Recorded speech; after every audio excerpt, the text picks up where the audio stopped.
Hey, what's up? It's Tristan.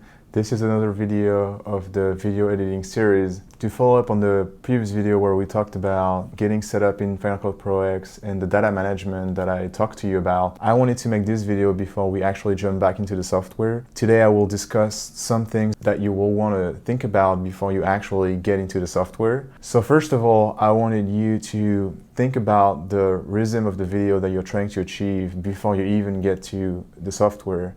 And what I mean by that is what kind of video are you actually making? Is it some slow-paced, maybe family type video or wedding where you're gonna use a lot of slowing down the video? Or is it on the opposite, a sport event which is going to be really fast-paced? It could be, anything in between. Second thing is that you're gonna have to pick a music for your video. You will need to pick your music accordingly to the rhythm of the video you're trying to achieve. If you are going to go with a slow-paced video, your music will have to follow that kind of pace. And the same if you're trying to get with something that's really high-paced. So keep that in mind before actually picking the music you're gonna use. The next thing I wanted to touch on is that in general, keep your video edit short.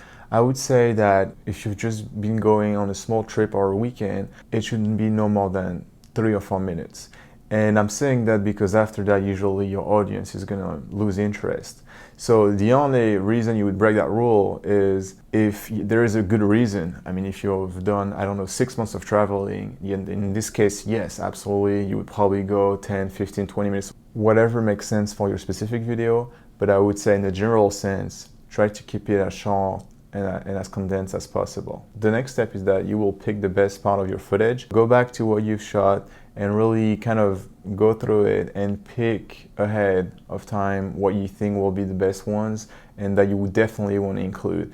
And then once you start doing the video editing, you should never try to have shots for more than 2 or 3 seconds.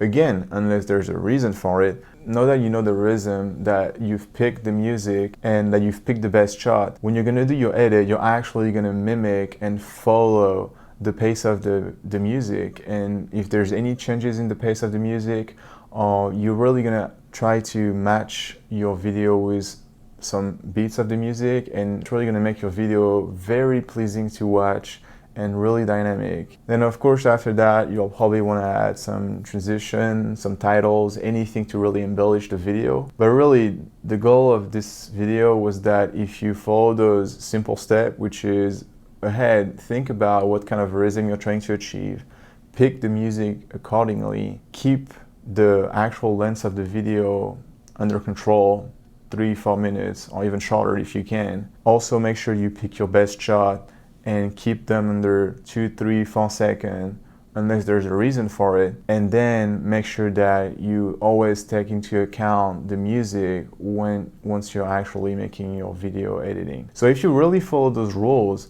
your edit is gonna look awesome and it's gonna be really pleasing to watch, and your friends and family are gonna love watching it. In the next video, we'll really jump into the software and I'll show you exactly what I just discussed. I hope you got value out of this video, and I'll see you in the next one. Bye.